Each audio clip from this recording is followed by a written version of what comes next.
자, 지금 프린트 드린 거는 한국사라는 이 과목의 1년 저 커리큘럼하고 이렇게 드린 겁니다. 그래서 그건 참고로 한번 보시고 그리고 여러분들이 한국사라는 과목을 보신 분도 이때 해오신 분도 있을 것이고 그 다음에 처음 보신 분도 있을 텐데 한국사라는 이 과목 여러분들 학교 다니실 때 시험 쳤던 한국사의 시험과 지금 여러분들이 공부하시려는 이 공무원 시험의 한국사가 내용이 다르지는 않습니다. 내용은 똑같은 내용인데 단지 여러분들의 이제 출제 방향이 좀 다릅니다. 그래서 이전에 학교 다니실 때 보통 뭐 쳐셨던 한국사 시험 또는 한능검 시험 같은 경우에는 사료 분석 능력을 보고 이런 다 추론하는 시험입니다. 그래서 추론의 능력이거든요. 사고 능력을 시험 보는 겁니다. 그래서 사료가 또는 자료를 던져놓고 그 사료와 자료를 읽고 이해를 해야 됩니다. 해석을 하고 이해를 하고 그 시대 상황 또는 이 인물이 누군가라는 것을 추론을 해내야 되는 거야. 추론해내고 나면은 답은 밑에 나와 있습니다. 그렇지? 누가 보더라도 조선 후기가 답이 있고 누가 보더라도 정약용이 답이 있습니다. 그런데 저희들 공무원 시험 같은 경우에는 그런 추론의 문제가 나오지는 않습니다. 그런 추론의 문제가 나오진 않고 사료와 자료를 주기는 줍니다만은 그걸 읽고 해석하는 그런 문제는 아니야. 그러니까는 무슨 말이냐라고 하면은 사료라든지 자료 같은 것들이 가장 일반적인 것들이 나옵니다. 그러니까 그걸 읽고 해석을 할 필요는 없고 보면 누군지를 알 수 있도록 해놨지. 그래서 결국에 저희들의 문제는요, 그 시대의 상황, 그 다음에 그 인물의 특징에 답이 어렵습니다. 그러니까 선지를 어려운 걸 던져줍니다. 그러니까 문제는 쉬워요. 답이 좀 어렵게 나옵니다. 그래서 굳이 틀리게 만들고자 한다면은 말을 꼬운다든지 이런 식으로 하거든요. 그래서 보통 여러분들 수능 문제는 답에 그러니까 선지에 오류를 만들어 놓지는 않습니다. 그러니까 선지는 그냥 그게 다 맞는 말들입니다. 근데 저희들은 그 선지를 꼬우거든요. 그래서 언뜻 절반을 보면은 이 시대 상황이 맞는데 나머지 절반이 틀리게 만들었다든지 또는 단어를 바꾼다든지 이렇게 해서 오답을 만듭니다. 그래서 보통 이전의 시험에서 뭐 성적이 잘 나왔다 라고 했는데 수능 시험은 아주 잘 나왔는데 그렇지? 저희들 공무원 시험 치면 굉장히 어려워하는 경우가 많아요.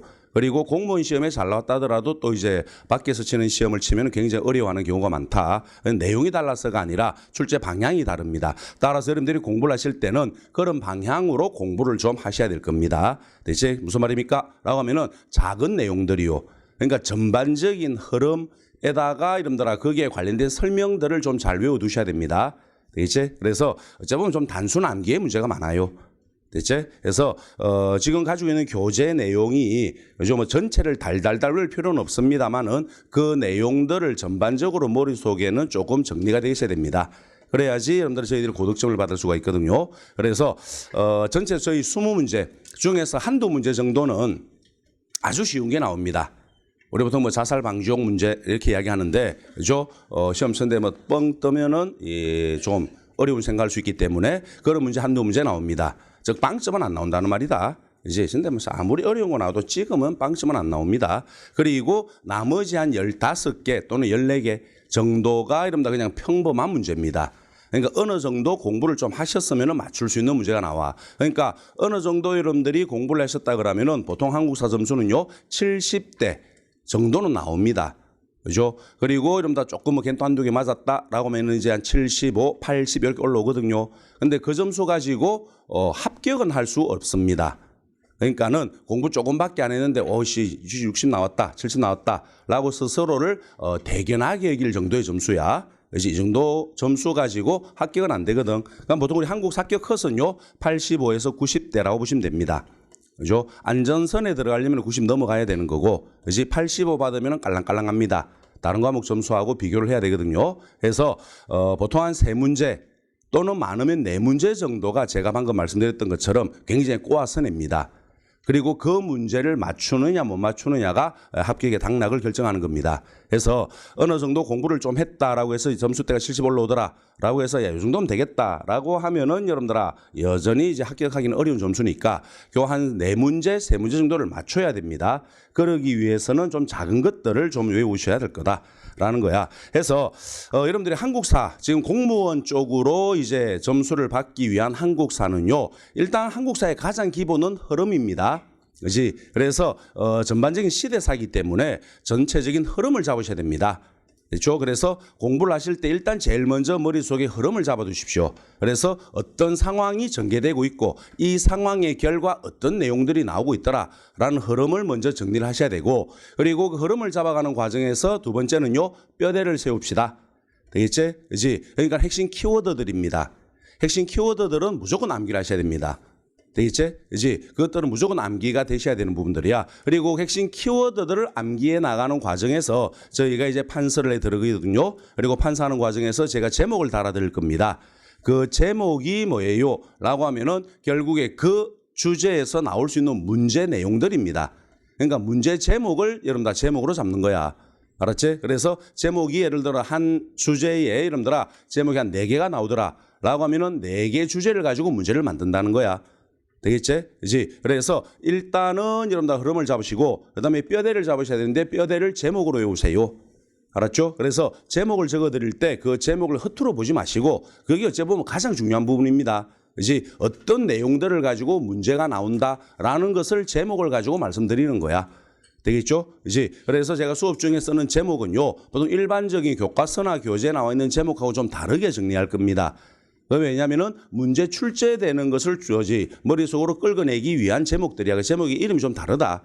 알았죠? 그래서 제목을 외우시고 그 다음에 큰 제목 안에 이제 작은 소주제들이 많게는 4개, 작게는 1-2개 요래 들어갈 겁니다. 되겠죠? 그렇지? 그래서 큰 제목 잡으시고 작은 제목 들어올 거야. 그리고 그 작은 제목의 내용을 이제 설명하기 위해서 여러분들 핵심 키워드들을 적어 드릴 겁니다. 그죠? 그러니까 결국에 책에 있는 내용들이야. 책에 있는 내용들을 좀 보기 편하게 이러면 다 도식화시키는 거예요. 되겠죠? 그래서 도식화시켜 드리면은 그 뼈대들은 반드시 외우십시다. 그리고 책은 여러분들아 뭐야? 그 뼈대들에 대한 설명들이 적혀져 있는 겁니다. 설명이 적혀져 있고 관련 사료나 지도나 사진이 들어있는 겁니다. 그래서 책이 두꺼운 거거든요. 되겠죠? 그렇지? 따라서 여러분들이 보통 판서를 했을 때 그 판서 내용을 따라 적어 두시면 그게 이제 서브노트가 될 겁니다. 보통 일반적으로 이제 시중에 많이 나와 있는 그런 여러 가지 여러분들의 요약집 같은 것들 있지? 그런 것들을 여러분들 스스로 만드는 겁니다. 되겠죠? 그걸 만드는 이유는 뭐예요? 라고 하면 결국에 여러분들이 한국사 점수를 높이기 위해서는요, 회독수를 무지하게 올려야 됩니다. 그죠? 근데 기본서를 가지고 회독수를 여러분들 8회독, 10회독 올라간다는 건 사실 좀 버겁다. 그죠? 이거 가지고 여러분들 대여섯 번 보기 시작하면 토합니다. 그래서 회독수를 높이기 위해서 서브노트를 만드는 거예요. 그게 전부는 아니다. 알았지? 그러니까 그 서브노트는 뭐야? 가장 중요한 뼈대입니다. 그 뼈대들을 쫙 적어둔 겁니다. 그래서 그걸 가지고 계속 회독수를 돌리는 거야. 그러니까 빠르게 돌리는 거지. 그죠? 그래서 빠르게 회독수를 돌리고 그 과정에서 기본서에 나와 있는 사료나 자료를 읽으셔야 됩니다. 되죠? 그래서 내 머릿속에 뼈대가 잡혀 있을 때 그 뼈대에 대한 설명을 읽어야 되는 거야. 그래서 뼈대가 없이 여러분들아 설명만 읽고 앉아 있으면은 열심히 시간 투자해 가지고 읽어냈는데 머릿속에 안 남아 있습니다. 다 무너져 버립니다. 되겠죠? 그래서 뼈대를 세우고 그다음에 그 안에 내부 세부적인 내용을 읽는 것은 결국에 살을 붙이는 과정이다 라고 보시면 됩니다. 되겠죠? 그래서 기본적인 한국사 어렵지는 않습니다. 그죠? 3단계로 가면 됩니다. 흐름 잡으시고요, 뼈대 잡으시고요, 뼈대에 살 붙이세요 라는 거다. 됐지? 근데 살은 이상하게 붙이면 떨어집니다. 뼈대는 잡아놓으면 잘 안 없어집니다. 그죠? 그래서 뼈대를 잡는다라는 것은 아까 말씀드렸다시피 80점대 정도입니다. 뼈대만 잡아놓으면 그 정도는 올라옵니다. 그지? 그래서 처음 들어갈 때 어떤 본인의 공부의 편의를 위해서 그 뼈대만 잡아놓은, 그지? 서브노트 같은 것을 위주로만 공부하신다면은요, 점수대가 더 이상 올라가기 힘듭니다. 되겠지? 그러니까 그거는 계속 회독수를 높이기 위한 거고, 그 다음에 반드시 기본서를 같이 독파하시기 바랍니다. 되겠지? 그래서 살을 붙이시고, 그 다음이 이제 뭐예요? 문제입니다. 문제풀이 하셔야 됩니다. 문제풀이는 본인 하셔도 되고, 물론 이것도 마찬가지입니다만은 수업을 들으셔도 되는데, 문제풀이 시간은 뭐예요? 여러분들의 성취도 평가 시간이 아니다. 성취도 평가는 여러분들 한 번만 하면 됩니다. 시험장에서. 되겠죠? 제가 문제풀이를 하는 건 뭐야? 물론 우리 기본서에서 많은 이야기들을 할 겁니다만은 다 못하거든요. 2달 만에 절대 다 못합니다. 해서 문제풀이는 그 기본 수업 시간에 하지 못했던 파트에 대한 내용들 또는 어떤 사료들, 이런 것들을 문제를 통해서 다시 한 번 더 이야기를 하는 거야. 되겠죠? 그래서 여러분들이 보지 못했던 내용들이 문제에 나오더라 라고 하면은 기본서에 계속해서 첨삭을 하세요. 단권화 시키셔야 됩니다. 한 권으로 모십시오. 됐지? 그래서 여러분들이 어떤 걸 보든 건 상관없습니다. 뭘 보든 상관없는데 중요한 건 책은 한 권을 봐야 됩니다. 되겠지? 그러고 다른 책을 봤다, 다른 문제집을 봤다. 좋습니다. 좋은데 거기에서 내가 모르는 게 나온다 그러면은 내가 제일 자주 보는 책에다 계속 옮기셔야 됩니다. 되겠지? 그래서 그 책이 점점 두꺼워지는 거야. 단권화는 얇아지는 게 아닙니다. 단권화는 두꺼워지는 겁니다. 얇아지는 거는 뭐예요? 서브노트입니다. 서브노트 만드는 이유는 뭐예요? 회독수를 계속해서 빨리빨리 돌리기 위해서다. 되겠지? 그렇지? 그래서 바로 서브노트와 그 다음에 가지고 있는 기본 서요 그 두 개입니다. 그쪽으로 다 집어넣어야 됩니다. 되겠나? 이렇게 단권화 시켜가지고 시간이 지나면서는 스펙트럼을 넓히는 게 아니라 점점 좁히는 겁니다. 되겠죠? 그렇지? 이렇게 해가지고 한국사라는 과목은 기본적으로 흐름을 잡으시고 그 다음에 이른바 뼈대를 세우시고 제목 외우는 거다. 방을 만드는 겁니다. 어떤 주제의 방이 있는가를 외우시고 그 다음에 그 안에 세부적인 내용들은 계속 읽으십시오.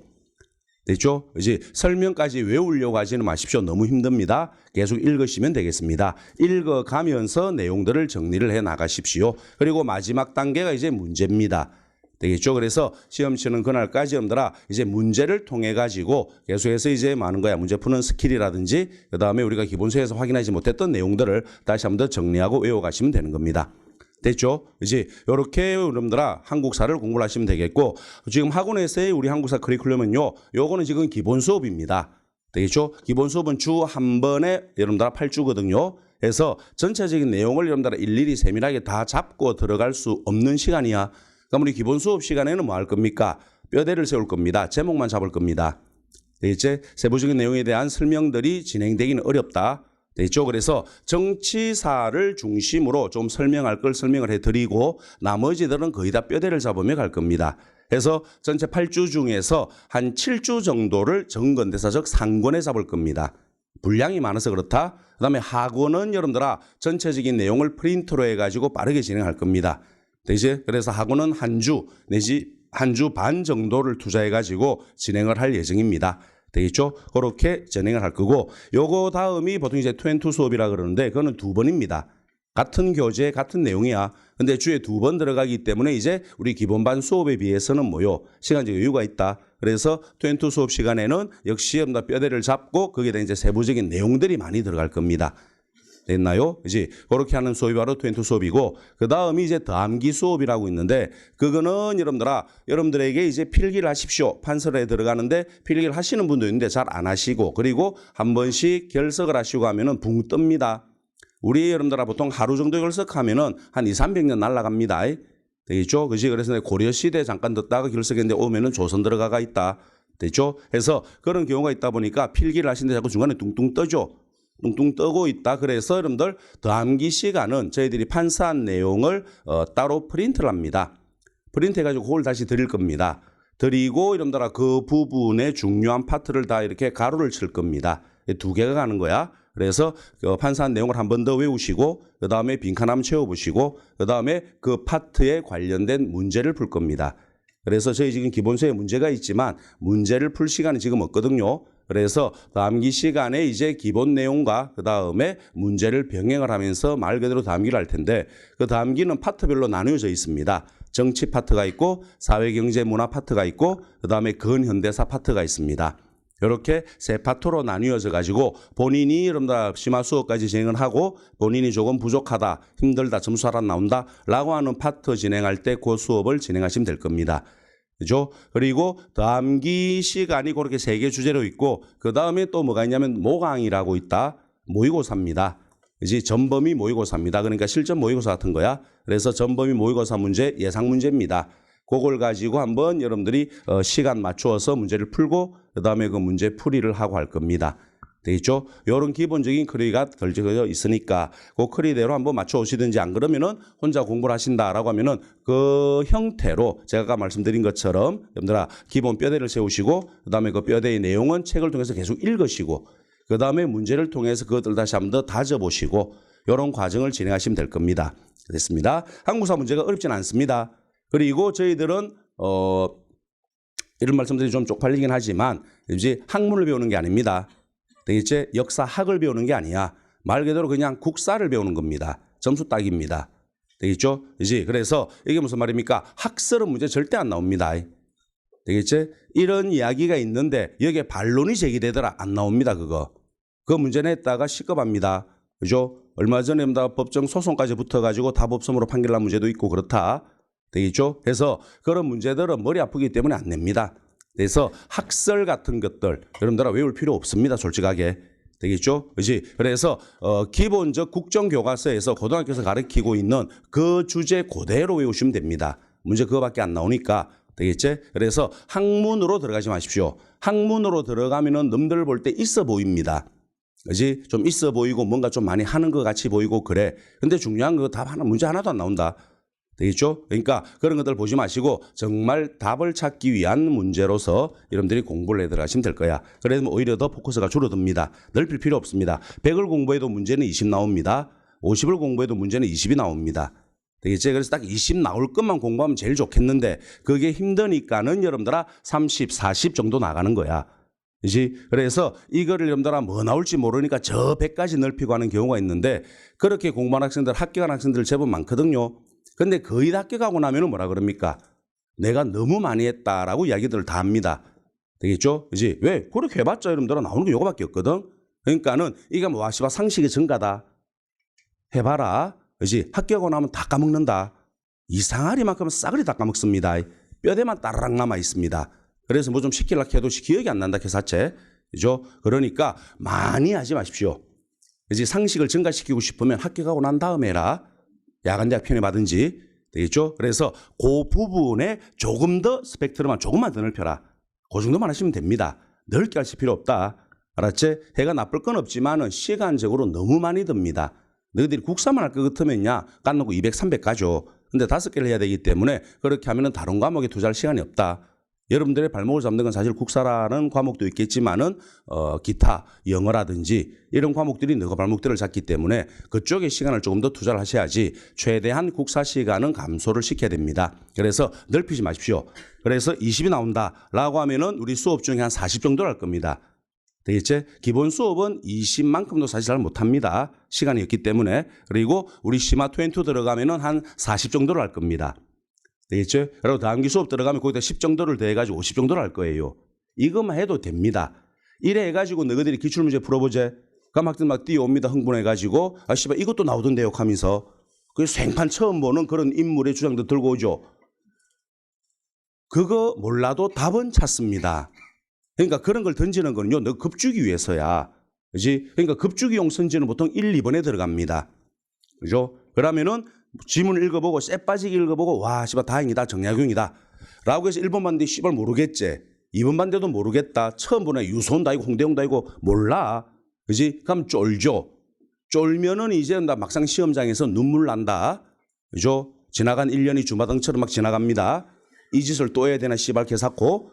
그러면은 누가 봐도 3번이나 4번에 정약용이 있는데 그게 안 보입니다.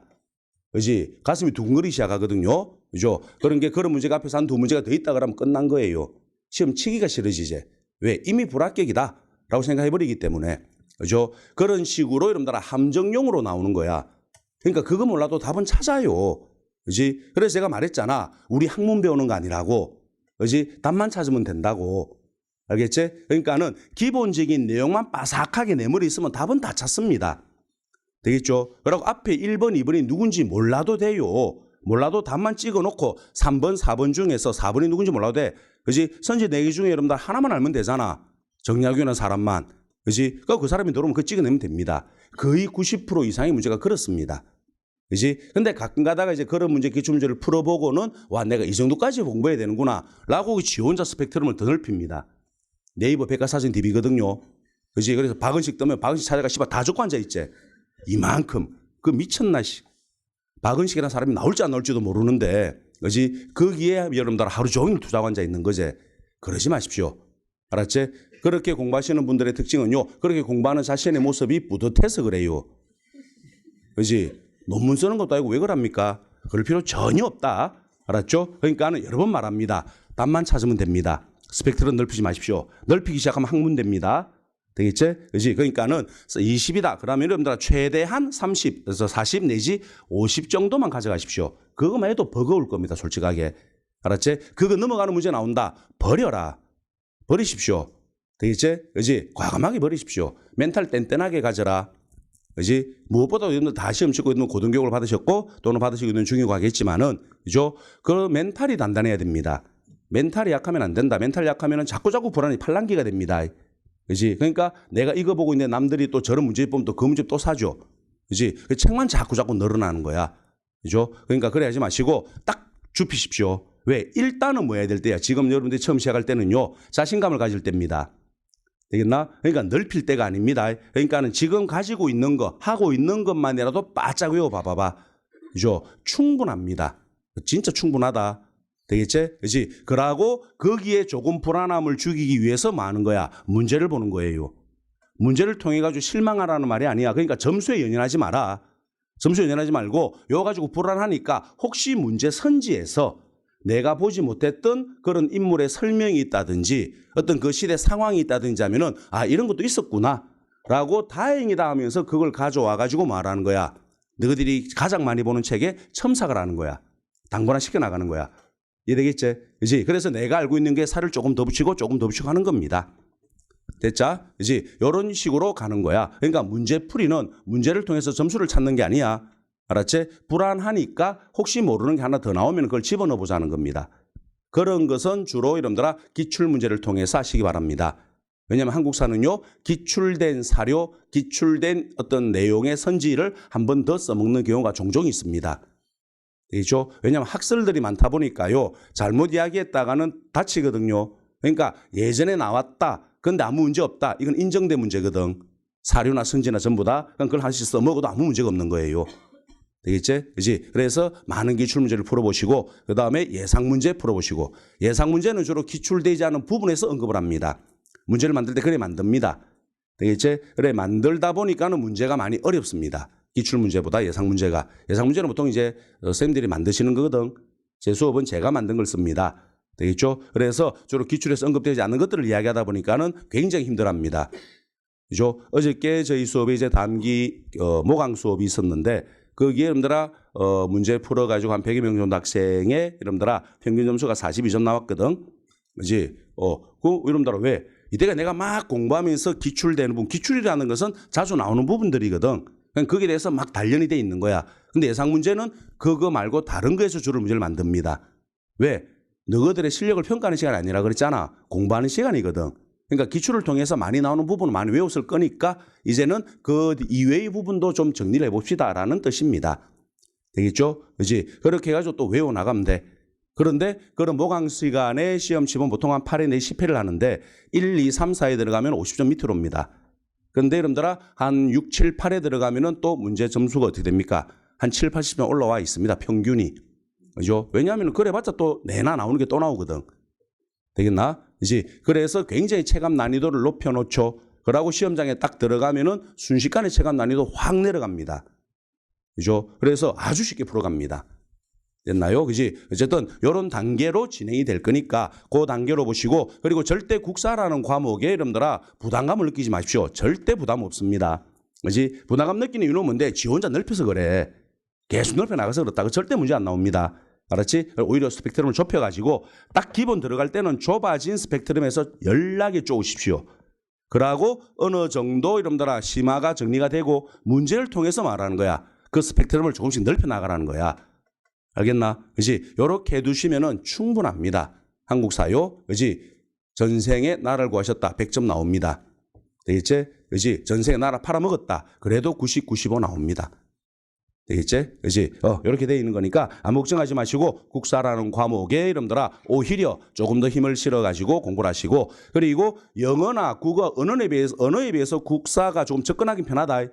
접근하기 편하다라는 것이 그지? 점수 따기가 쉽다는 건 아니니까. 그죠? 그러니까 영어를 예를 들어서 100을 투자해서 공부를 하셨다. 그럼 국사는 그보다 좀 편하니까 한 60만 투자해야지. 라고 하면은 영어 점수 때 올라오는 시간이랑 국사 점수 때 올라오는 시간이랑 비슷합니다. 그럼 시험 치는 그날까지 빡빡하게 공부합니다. 됐지? 그러니까는 애초 처음 들어갈 때 조금 힘드시겠지만은 영어 국어 공부하는 것만큼은 아니겠지만 최대한 근접할 정도로 국사에 공부를 해보십시오. 여러분들의 능력을 투자해보라는 거야. 쉬엄쉬엄 하지 마시고. 그지? 그래 되면은 영어 국어가 예를 들어서 한 달, 한 1년 정도에 걸려서 한 90점대가 올라올 수 있다라고 하면 국사는 그런 식으로 공부하면은요, 정확하게 한 6개월, 길어봤자 8개월이면 올라옵니다. 되겠죠? 그지? 그러고 나면은 그 다음 시간에는 많은 거야. 국사 시간을 줄이고 나머지 안 되는 시간을 늘릴 수가 있습니다. 알겠죠? 안 그러면 똑같이 올라옵니다. 국사에 한 60 투자한다고 나머지 40시간을 다른 걸 할 수 있냐? 아닙니다. 놉니다. 그냥 쉽니다. 다 했다고 생각하기 때문에. 그지? 그러니까는 애시당초 영어에 100, 그 다음에 국사에 한 80 이렇게 꼽아봐봐. 그러면은 국사는 6개월, 길어봤자 8개월 정도 되면은 여러분들 한 80점대 충분히 올라와 있어. 그 다음에 나머지 시간에 여러분들아 문제 등을 통해서 쭉 복습해 나가면 국사는 90 선방 올라갑니다. 걱정하지 마시고요. 되겠지? 그래서 국사에 여러분들 부담을 느끼실 필요는 없습니다. 많은 그렇다고 해가지고 설렁설렁 하다가는 국사 점수 잘 안 나온다. 역시 국사도 많은 시간이 투자가 됩니다. 되겠지? 그러니까는 처음 들어가실 때 바짝 쪼아봐라. 바짝 쪼으면 국사는 다른 거에 비해서 편할 겁니다. 편할 거기 때문에 여러분들아 점수대 금방 올라옵니다. 됐습니다. 자, 이렇게 해서 여러분들아 우리가 이제 국사 공부를 정리하시면 되겠고, 자, 그러면은 상하 2권입니다. 20문제 중에서 상권의 문제가 이런다 보통 한 15문제 나옵니다. 하권에서 문제 한 5문제 정도 나옵니다. 그렇지? 많이 나올 땐 8개까지 나온 적이 있습니다. 바로 직전에 쳤던 경찰항공사 3차 시험 문제에서는 4문제 나왔습니다. 되겠지? 그러니까 평균적으로 한 5개 정도, 많이 나오면 6개 정도 이렇게 나온다고 보시면 될 거야. 되겠지? 그렇지? 그래서 제가 이제 시간 투자를 여기다 한 7주 정도 넣는 이유는 그죠? 하군이 중요하지 않아서가 아니야. 분량 대비 여러분들 5문제 같으면 상당히 많이 나오는 겁니다. 그거. 근데 두께 차이야. 알았죠? 분량의 차이라서 제가 여기다가 좀 더 시간을 투자하는 거니까 알았죠? 그렇게 정리를 하시면 되겠어.